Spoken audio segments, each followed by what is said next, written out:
Diferentemente dos partidos políticos, nessa reunião com a imprensa, tem uma equiparação entre homens e mulheres.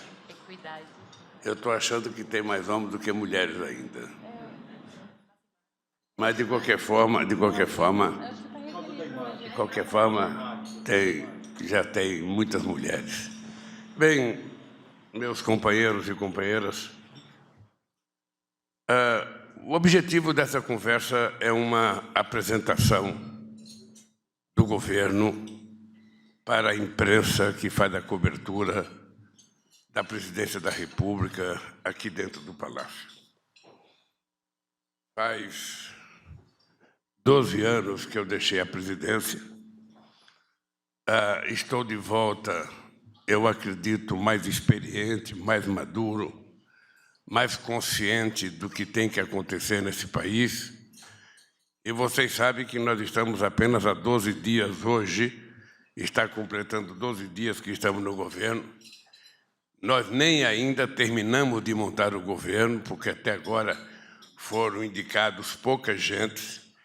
Nós estamos no momento de fazer uma triagem profunda, porque a verdade é que o Palácio estava repleto de bolsonaristas, de militares, e nós queremos ver se a gente consegue corrigir para que a gente possa colocar funcionários de carreira, de preferência funcionários civis, ou que estavam aqui, ou que foram afastados, ou que estão em outro departamento, para que isso aqui se transforme num gabinete civil, sabe, num presidente da República com maneira e convivência com a sociedade com mais civilidade do que vocês estiveram acostumados nesses últimos 4 anos.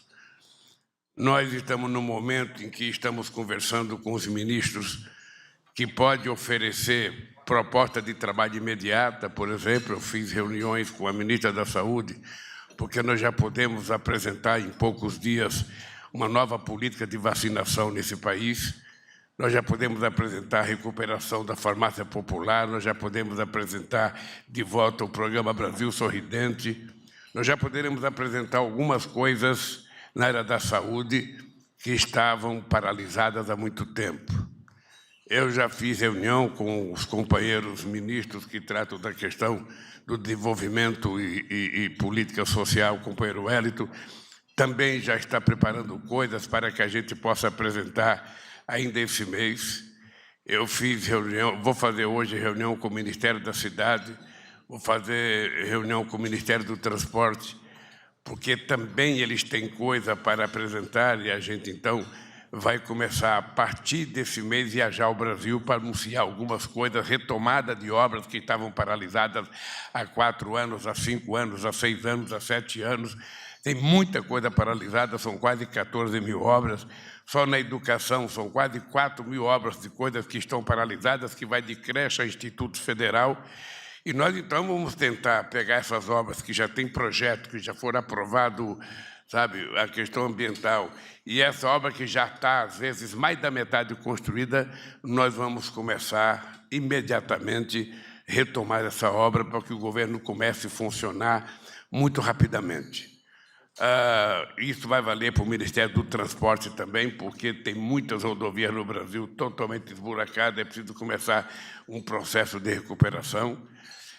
Na questão da educação também, ontem eu tive reunião com o ministro, ou seja, para perceber tudo que a gente tem que começar a fazer imediatamente, a começar de tentar recuperar a qualidade do ensino para as crianças que voltaram depois do Covid, sabe, de forma muito precária.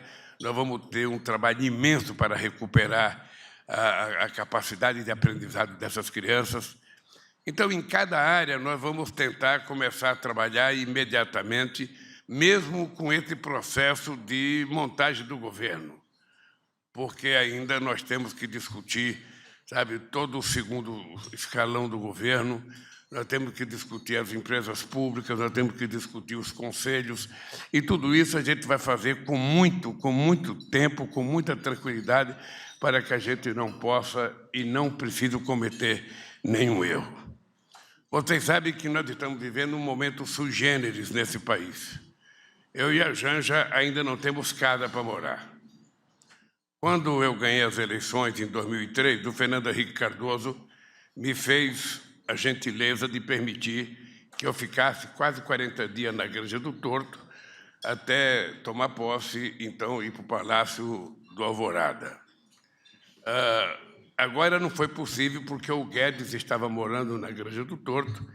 Quando ele saiu, dia 20 de janeiro, eu e a Janja, de 20 de dezembro, eu e a Janja vamos lá fazer uma visita para ver se era possível a gente morar. O Torto precisa ser recuperado, parece uma coisa abandonada, apesar do Guedes estar morando lá. Ou seja, tem coisa totalmente deteriorada, e eu espero que a gente possa, dentro do mais rápido tempo possível, a gente tentar dar uma reparada no Torto para a gente poder começar a frequentar o Torto. O Alvorada, eu fiquei decepcionado, porque eu herdei o Alvorada do Fernando Henrique Cardoso, eu herdei uma coisa bastante tranquila, o sofá que eu já tinha sentado, porque eu já tinha feito reunião com o Fernando Henrique Cardoso, sabe? O Fernando Henrique Cardoso me levou para ver o quarto, me levou para ver os banheiros, estava tudo arrumado, do jeito que ele saiu, eu entrei sem nenhum problema. Dessa vez, eu achava que ia ser a mesma coisa. Acontece que, quando você entra no palácio, está tudo desarrumado. Ou seja, a sala que tinha sofá já não tem mais, sabe? O quarto que tinha cama já não tinha mais cama, ou seja, estava totalmente... Sabe? Eu não sei como é que fizeram, eu não sei por que fizeram, não sei se eram coisas particulares do casal, mas levaram tudo. Então, a gente está fazendo uma reparação, sabe? Porque aquilo é um patrimônio público, tem que ser cuidado. Vocês sabem que, em 2005, eu fiz uma grande reforma no Palácio do Alvorada. Nós fizemos um acordo com a Abdib, que era uma associação empresarial.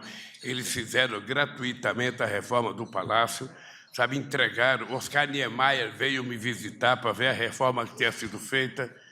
E agora o palácio está uma coisa assim, pelo menos a parte de cima está uma coisa como se não tivesse sido habitada, porque está tudo desmontado, não tem cama, não tem sofá. Ou seja, não sei, possivelmente se fosse dele, ele tinha razão de levar mesmo. Mas ali é uma coisa pública, eu não sei por que tem que levar a cama embora. Troca o colchão e troca a roupa de cama e dorme à vontade. Nós vamos levar um tempo, Eu estou preocupado porque, se você for fazer licitação para comprar um colchão ou para fazer uma cama, nós vamos demorar 90 dias. E eu, sinceramente, estou cansado de ficar no hotel, porque não é o local adequado para você governar o país. E parece até uma coisa irônica, né? Ou seja, acho que nunca antes na história do Brasil, eu sou obrigado a voltar a dizer isso, um presidente da República não teve onde morar. Sabe? Não tem onde morar. Ou seja, tem pessoas que me ofereceram casas para morar, sabe? E eu não quero morar como se fosse um clandestino. Se tem um lugar para o presidente morar, eu quero entrar lá dentro e morar, sabe, decentemente. Nós estamos tentando fazer a reforma. Eu não sei quanto tempo vai demorar ainda, porque vai depender de fazer um acerto com o Tribunal de Contas para saber se é possível comprar as coisas em caráter emergencial, sem passar por um processo de esperar 90 dias numa licitação para comprar uma cama, para comprar um colchão. Sabe? Senão, nós vamos ficar no hotel, sabe, mais tempo do que é necessário. E lá no hotel está eu, a Janja e 2 cachorrinhas que nós trouxemos, ou seja, porque nós iríamos abandonar as nossas cachorrinhas, sobretudo a Resistência, que tem muito a ver com a minha volta à presidência da República. Vocês devem ter recebido, se não receberam, foi falha nossa, porque eu decidi que, depois que terminou a transição, era importante que vocês recebessem o relatório geral da transição e, ao mesmo tempo, vocês recebessem o relatório por ministério. Era importante que vocês tivessem conhecimento, sabe, sobre cada coisa que aconteceu nesse país, cada política que foi desmontada, cada coisa que estava deteriorada, sabe, cada coisa que foi, sinceramente, sabe, abandonada, muitas políticas públicas que foram abandonadas, e para nós é interessante que vocês saibam o que aconteceu. Se vocês não receberam ainda, Pimenta, é importante tomar a responsabilidade de entregar para cada companheiro como é que nós encontramos o Ministério da Cidade, como é que nós encontramos o Ministério do Trabalho, como é que nós encontramos o Ministério da Previdência, como é que nós encontramos, sabe, o Ministério do Transporte, o Ministério de Minas e Energia, para que vocês saibam o desgoverno que aconteceu nesse país. Eu, sinceramente, jamais imaginei que esse país pudesse ser tão abandonado na sua essência como foi o nosso governo. Além disso, nós estamos agora fazendo um processo muito sério de aprimoramento dos bancos de dados para que as políticas sociais possam chegar diretamente na mão das pessoas que mais necessitam. Ontem eu tive uma reunião com o Wellington e ele vai ter que trabalhar muito rapidamente, de forma muito criteriosa, porque a melhor coisa de sucesso das políticas públicas que nós implantamos no período que governamos o país era o cadastro. Ou seja, eu lembro de uma frase da Ruth Cardoso, quando o Fernando Henrique Cardoso era presidente, que ela falava assim: se o governo continuar fazendo política social desse jeito, é melhor jogar o dinheiro de helicóptero e deixar o povo pegar, que vai atender mais à necessidade do povo. Porque o grande problema da política pública é fazer o dinheiro chegar na mão de quem precisa. E aí você tem que ter um cadastro sério.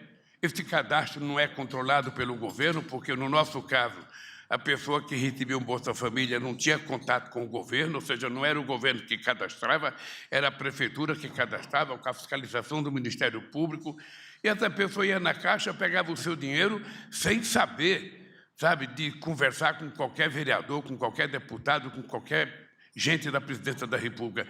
Nós queremos voltar a fazer esse cadastro sério, porque me parece que o cadastro foi utilizado para fazer campanha eleitoral com o Zap. Me parece que a coisa mais importante no cadastro era o Zap, para que se pudesse mandar fake news durante todo o processo de campanha. Eu penso que nós, em menos de 100 dias, vamos estar com toda essa política pronta para que a gente possa fazer com que o governo ande numa velocidade normal. Nós temos muita pressa, eu tenho muita pressa, porque um mandato ele é muito curto para quem ganha, e ele é muito longo para quem fica na oposição. Você não tem noção da eternidade que é 4 anos de espera e como passa rápido quando você ganha e só tem 4 anos para governar. Parece que foi ontem, mas já faz 12 dias que nós estamos governando, ou seja, já não faltam mais 4 anos. E nós temos pressa de fazer as coisas acontecer nesse país. Todo mundo sabe que, durante a campanha, eu disse que eu tinha 3 obsessões. Primeiro, a questão da educação. Eu estou convencido que, se a gente não investir mais no ensino básico, no ensino fundamental, a gente não qualifica a sociedade brasileira para o futuro. Ou seja, não é possível as crianças na 4ª, na 5ª série, estar numa sala de aula sem saber ler, ou sem saber fazer uma conta. Ou seja, então nós precisamos ter em conta, se bem que é por conta de Estado e município, o ensino fundamental, mas o governo federal tem que estar participando junto com o governo, com o prefeito, para que a gente possa melhorar substancialmente a qualidade do ensino no ensino fundamental. Senão, essa criança não vai bem para o ensino médio, essa criança não vai bem para a universidade. Ao mesmo tempo, a questão da saúde é outra obsessão que nós temos, ou seja, a obsessão de que hoje, quando uma pessoa vai no médico, qualquer pessoa vai no médico, até é atendido no primeira consulta, vai numa UPA, vai no UBS, é atendido. Mas quando o médico pede um exame ou pede para participar de uma consulta com um especialista, esse especialista não existe nessa consulta. Às vezes demora 9 meses, 10 meses, 11 meses, 1 ano, e muita gente morre sem sequer ter acesso. Então, eu disse para a nossa ministra da Saúde que é tornar prioritário a gente conseguir fazer com que a pessoa tenha a possibilidade de ter o acesso a uma consulta de especialista. E a outra coisa é a questão de acabar com a fome nesse país. Eu confesso a vocês que eu não imaginava, depois que nós deixamos o governo, que o Brasil voltasse a ter a situação que o Brasil está tendo. Eu nunca vi a quantidade de gente na rua que eu estou vendo agora. Eu nunca vi a quantidade de gente pedindo comida na rua. Não pede mais esmola, pede comida. Ou seja, as pessoas com vergonha de pedir, as pessoas escrevem no cartaz e ficam nos semáforos nas grandes cidades. Aqui em Brasília deve ter muito. Brasília não tem muita esquina, mas as pessoas vivem com um papelzinho pedindo comida, às vezes mulher com criança.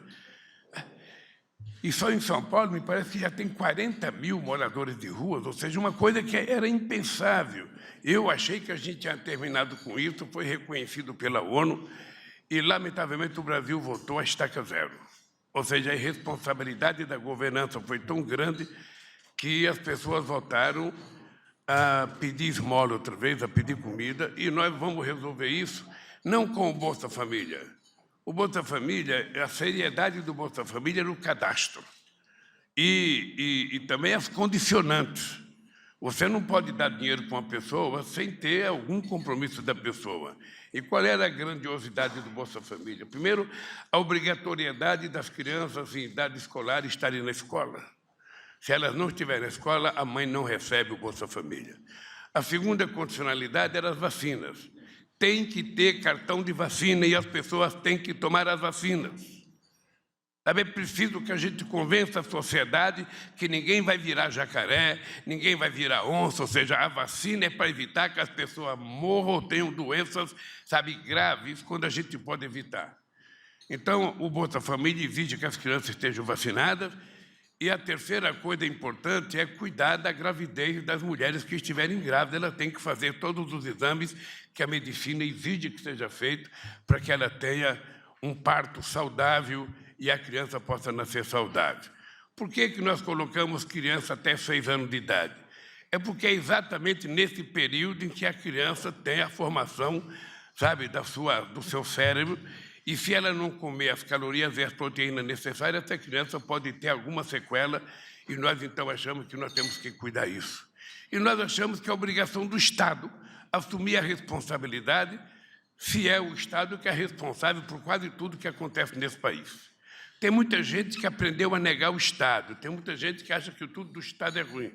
Mas se a gente pegar os últimos 10 anos, nós vamos perceber que todas as grandes crises que aconteceram no mundo, quem salvou foi o Estado. Quando o Lehman Brothers quebrou em 2008, não foi nenhum banco grande que resolveu emprestar dinheiro para o Lehman Brothers. Quem salvou foi o Estado que colocou dinheiro para salvar. Aqui o Fernando Henrique Cardoso já tinha salvado os bancos quando ele criou o PROE. Vocês estão lembrados, no começo do governo do Fernando Henrique Cardoso. E agora, quando teve a pandemia, não teve nenhum banqueiro que resolveu bancar a vacina, resolveu bancar. Quem é que resolveu? O Estado. É o Estado que tem que colocar dinheiro para garantir que as pessoas recebam alguma coisa para comer. É o Estado que tem que financiar a vacina. Lamentavelmente, nós tivemos um presidente que não teve competência de comprar vacina, brincou com a doença e gerou com que, embora a gente tenha até apenas 3% da população mundial, nós tivemos 12% das pessoas que morreram por conta do Covid. Ou seja, é um disparate e mostra a irresponsabilidade de um governo que agiu quase como se fosse um genocida. Bem, isso fez com que a gente voltasse para o governo na eleição mais difícil que eu já participei na minha vida. Todo mundo aqui sabe que eu sou, especialista em participar de eleição. Já perdi muita eleição, mas eu nunca participei de uma eleição tão difícil como essa. Eu não sei se vocês já fizeram as contas de quanto dinheiro foi colocado em ação nessa campanha, se você levar em conta, as isenções, as desonerações, os financiamentos, como esse último da Caixa de 8 bilhões de dólares para emprestar dinheiro para as pessoas que estavam recebendo Auxílio Brasil, ou seja, para as pessoas pagar 3,45% de juro, ou seja, isso dá 40% de juro ao ano, é 3 vezes a Selic praticamente. E esse dinheiro foram jogando fora, ou seja, ao todo, se você pegar todas as políticas de desoneração, todas as políticas de isenção fiscal e todos os programas que foram feitos, chegou-se a 300 bilhões de reais, que foi a soma de dinheiro utilizada para que o Bolsonaro tentasse ganhar as eleições. Ou seja, não foi uma briga normal entre 2 candidatos ou 2 partidos políticos. Era a briga de um conjunto de forças políticas liderada pela minha candidatura e a briga contra o Estado brasileiro, que utilizou tudo o que podia utilizar. Utilizou as Forças Armadas, a polícia de todos os estados, a polícia rodoviária, uma parte da Polícia Federal, todo mundo, além do que muitos empresários. Lá em São Paulo, no dia da eleição, nós descobrimos uma fábrica na Zona Leste que convocou os trabalhadores para fazer hora extra para não deixar eles votarem. Vocês sabem o que foi feito em muitos estados, as pessoas proibindo os eleitores de votar. Então, foi uma eleição muito difícil, nós ganhamos as eleições, e eu sou muito agradecido à coragem do povo brasileiro, porque nunca o povo participou de uma eleição tão raivosa em que era proibido você utilizar qualquer roupa que não fosse verde e amarelo, você já era chamado de comunista, você já era chamado de qualquer nome. Bem, nós ganhamos as eleições, até hoje, o cidadão não reconheceu a derrota, até hoje ele ainda coloca em dúvida as urnas eletrônicas, quando no mundo inteiro a urna eletrônica é invejada, porque se não fosse correta a urna eletrônica, o Lula jamais teria sido o presidente da República e a Dilma jamais teria ganhado aquela eleição de 2014, que foi uma eleição muito tensa. E a urna eletrônica é perfeita, porque a gente fica sabendo 2 horas depois quem ganhou. Sabe? A coisa mais extraordinária é que você não tem que esperar dias e dias votando aquela cédula do tamanho de um caderno. Sabe? Não, aqui é o seguinte, o cidadão vai e vota e com 2 horas ele sabe quem ganhou as eleições. Esse cidadão continua ainda desacreditando na urna. Eu, sinceramente, quero dizer da minha admiração pela justiça eleitoral e pelo comportamento corajoso, sobretudo do presidente do TSE, do Alexandre de Moraes, que teve um papel extraordinário nesse processo eleitoral, tentando repudiar todas as falsas acusações e a indústria de fake news que foi utilizada durante o processo eleitoral. Eu não sei se algum de vocês já tinham tido a experiência de uma verdadeira fábrica de mentiras que foi montada nesse país, possivelmente igual ou maior do que a do Trump nos Estados Unidos. É uma coisa extraordinária. Eu de diabo a demônio, a tudo eu fui. As mentiras são as mais absurdas e aquelas coisas que você não acredita que alguém acredite. É impressionante, coisa que você fala, não é possível, ninguém vai acreditar nisso, e acreditam. E acreditam. Ou seja, então foi uma vitória que eu reputo a mais importante vitória que eu consegui em todas as disputas minhas.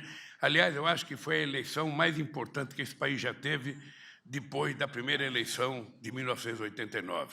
Aquela tinha um simbolismo de fazer muitos anos que ninguém votava. Eu mesmo, que estou com 77 anos, votei pela primeira vez para presidente da República, em 89 eu votei em mim, a segunda vez eu votei em mim, a terceira vez eu votei em mim, a quarta vez eu votei em mim, a quinta vez eu votei em mim, na sexta eu já votei na Dilma. E agora voltei a votar em mim outra vez, porque eu estou acostumado a votar em mim, então sempre que eu puder eu estou lá, que eu tenho certeza que eu não vou anular o voto. Bem, nós estamos... Eu queria dizer para vocês que eu estou com uma obsessão. Eu estou com obsessão porque eu sempre fico orgulhoso, porque todas as pesquisas que são feitas, elas mostram que eu sou considerado o melhor presidente da história desse país. Então, vocês precisam saber que a minha volta é para fazer mais e melhor. Eu não posso sequer empatar com os meus governos, eu tenho que fazer mais. Então, eu tenho que trabalhar mais, eu tenho que me dedicar mais, eu tenho que inventar coisas novas para que a gente possa, outra vez, recuperar o brilho e o sorriso na cara do povo brasileiro, o brilho da esperança, das pessoas que acreditam que esse país vai dar certo.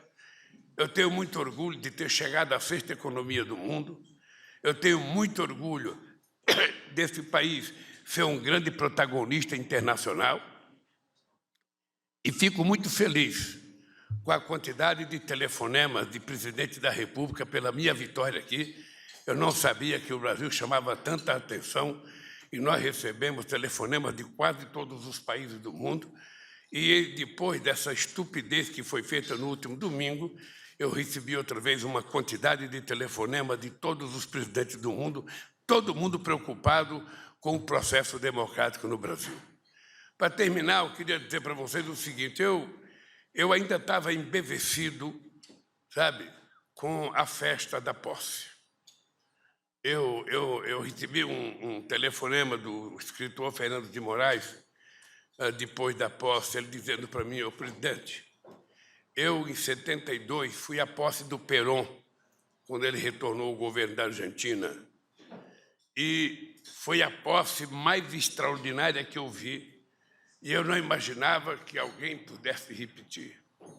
Aí ele me liga para dizer, olha, a posse foi 10 vezes mais bonita que a do Perón.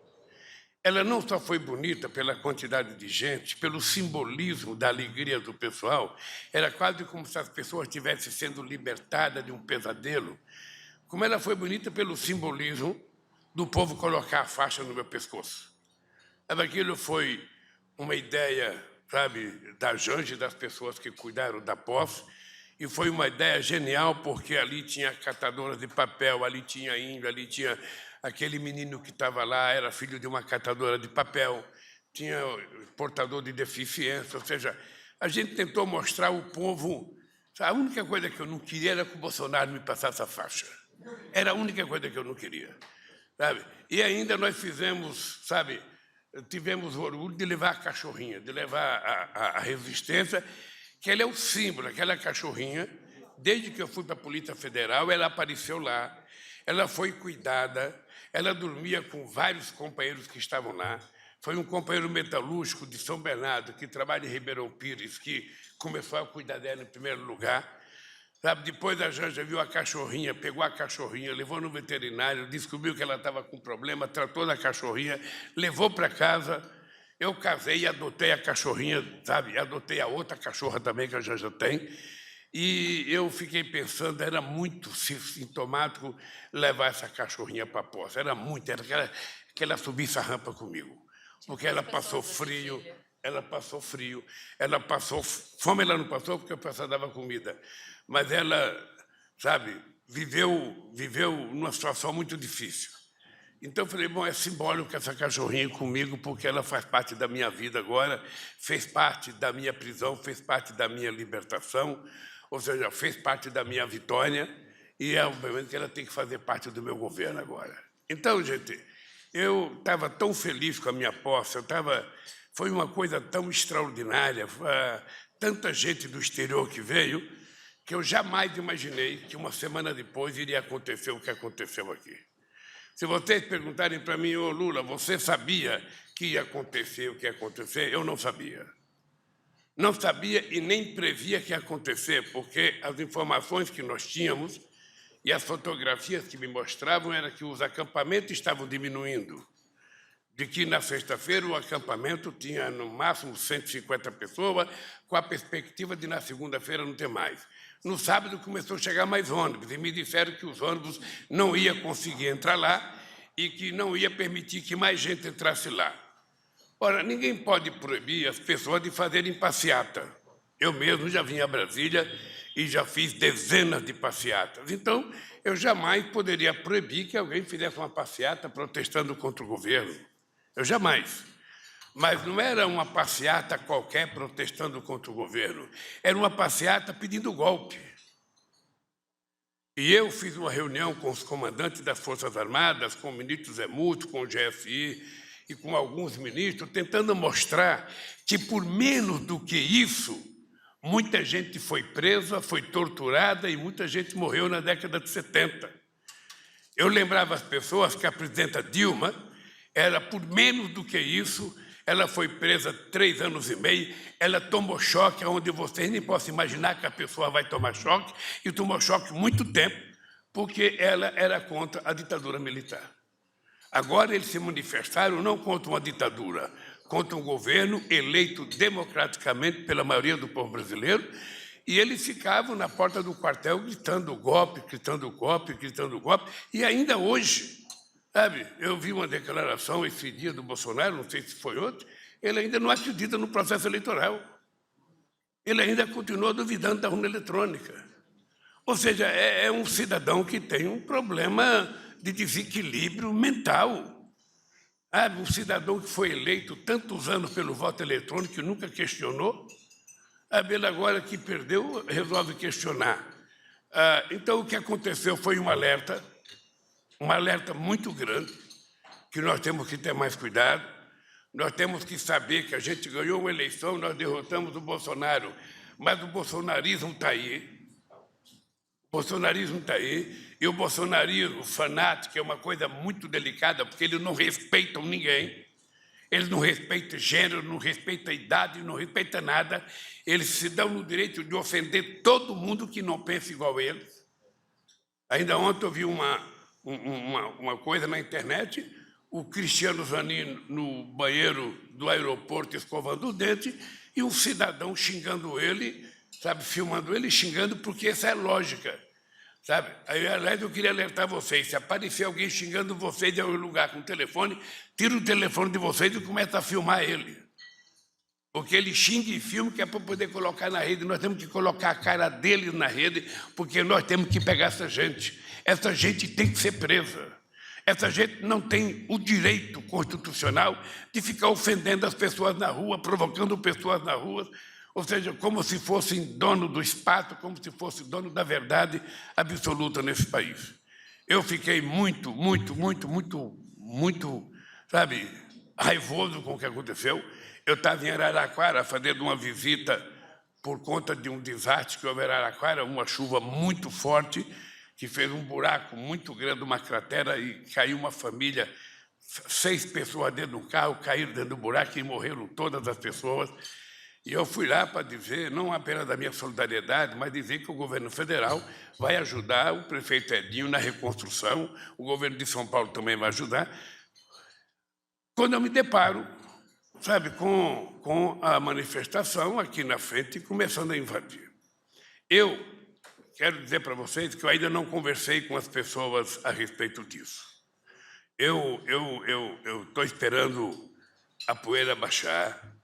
Eu quero ver todas as fitas que foram gravadas dentro da Suprema Corte, dentro da Câmara, dentro do Palácio do Planalto. Teve muita gente conivente. É importante dizer, teve muita gente da Polícia Militar conivente.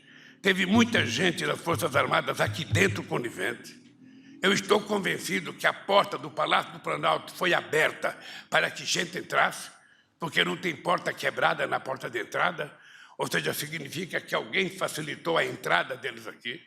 E nós vamos, com muita calma, investigar e ver o que aconteceu de verdade, porque nos vídeos que eu vi soldado do Exército conversando com os invasores, eu vi soldado cantando junto com os invasores. Nós fomos obrigados a fazer a intervenção na polícia do DF, porque ela tinha muita responsabilidade no que aconteceu. No dia da minha diplomação, vocês ficaram sabendo do quebra-quebra que houve em Brasília, do ateamento de fogo em ônibus, e a polícia simplesmente estava acompanhando.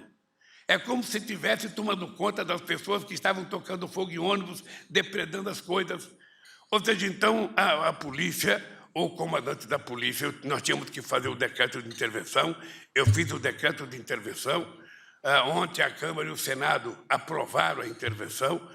E daqui para frente a gente vai ser mais duro, vai ser mais cauteloso, vai ser mais prudente, porque não pode acontecer o que aconteceu nesse final de semana. Não pode. Se vocês verem a destruição que foi feita dentro da Suprema Corte, ou seja, o cidadão tem um limite de não gostar das pessoas, tem um limite de não gostar de fulano ou de Beltrano, mas ele não tem um limite de invadir o poder público, um patrimônio público, e fazer a quebradeira que eles fizeram. Não respeitaram nem a imagem de Cristo. Aqui nós tínhamos um relógio que Dom João VI veio e trouxe para o Brasil. Sabe, as pessoas não respeitaram nada. Eles só respeitaram a minha sala. Só respeitaram a minha sala, porque como eles achavam que estava dando um golpe, eles que estavam não vamos quebrar porque o Bolsonaro vai votar. Eu acho que foi esse o pensamento dele. Mas a sala da Janja, que é vizinha da minha, eles, sabe, bagunçaram muito a sala da Janja. Então, o que aconteceu esse final de semana foi um alerta de que nós precisamos, sabe, construir narrativas para que a gente possa tirar da cabeça dos bolsonaristas raízes e raivosos a ideia de que eles são superiores ao resto da humanidade, ao resto do povo brasileiro. E eu acho que o Pimenta é o ministro da SECOM, vai ter que trabalhar, vai ter que construir narrativas, construir novas ideias. Não é apenas governar bem, porque isso nós vamos governar com muito mais competência do que ele, eu não tenho dúvida disso. Mas não é apenas governar bem, é construir uma narrativa para que a gente restabeleça a paz, a tranquilidade e a harmonia nesse país. Eu quero que os pais voltem a conversar com os filhos, eu quero que as noras voltem a conversar com a sogra, eu quero que os irmãos voltem a conversar com os irmãos, embora cada um continue com o seu pensamento político. Eu não quero saber se um soldado qualquer votou no Bolsonaro ou não votou no Lula. Eu não quero saber se um general não votou no Lula. Não é essa a minha preocupação. A minha preocupação é que quem tem e participa de carreira de Estado tem que pensar nesse país e tem que servir ao país. E não pode ter lado. O lado deles é o cumprimento daquilo que está garantido na Constituição como função de cada um de nós.